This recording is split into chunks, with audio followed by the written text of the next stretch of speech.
Hello there guys and welcome to How to Meals. Today is going to be another request video. This one has been requested by Motovlog Music, and one of the other things in the request was to make arepas. Again, this is something I've never made before, so I went on to the interwebs and researched it a bit, and it's a really simple and yet delicious thing to make. So I hope that you enjoy this episode.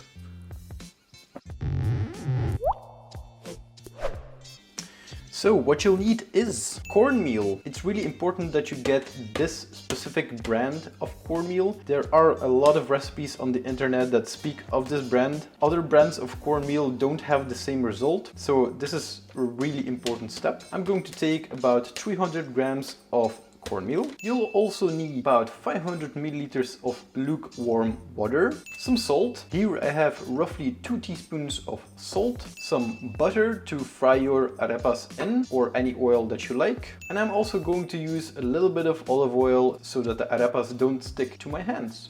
Let's do this. So first of all, take your lukewarm water and add some salt to it. And give it a good stir. It's really important that your water is salty, so if you don't know how much salt to add, just stick your finger in there, taste. If it tastes salty, you're on the right track. You can either do this by hand or with a spoon. I'm just going to start off with a spoon and then switch to my hands. Take your corn flour and add it bit by bit to your water while stirring. It's really important that you don't have any lumps. So if you see any lumps coming up, keep stirring or just use your hands to remove them. And just keep adding the cornmeal until you don't have any more left.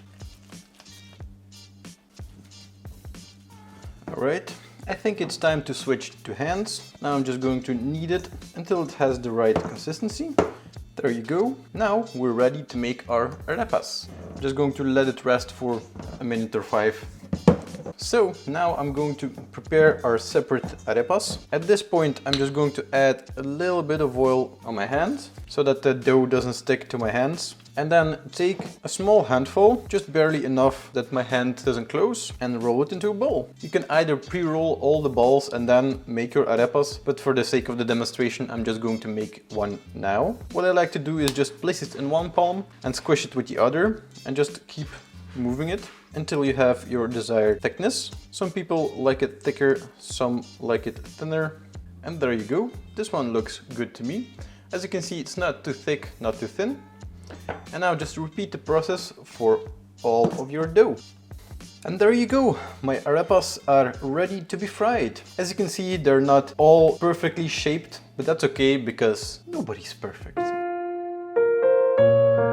Now we're ready to start frying. So take a pan and put it on a fire. I'm putting it on a medium-high heat. Take some butter and put it in there.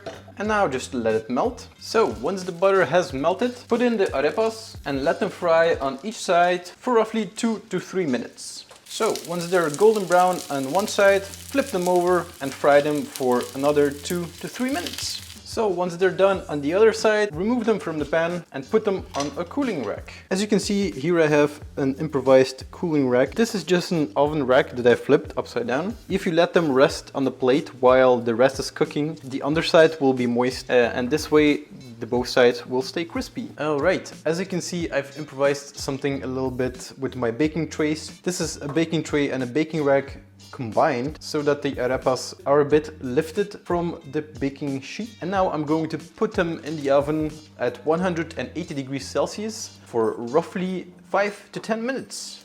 10 minutes later. And there you go, your arepas are done. You can pretty much eat these with whatever you want. It's super versatile. I'm going to take a couple of pictures and then I'm just going to cut one of these open.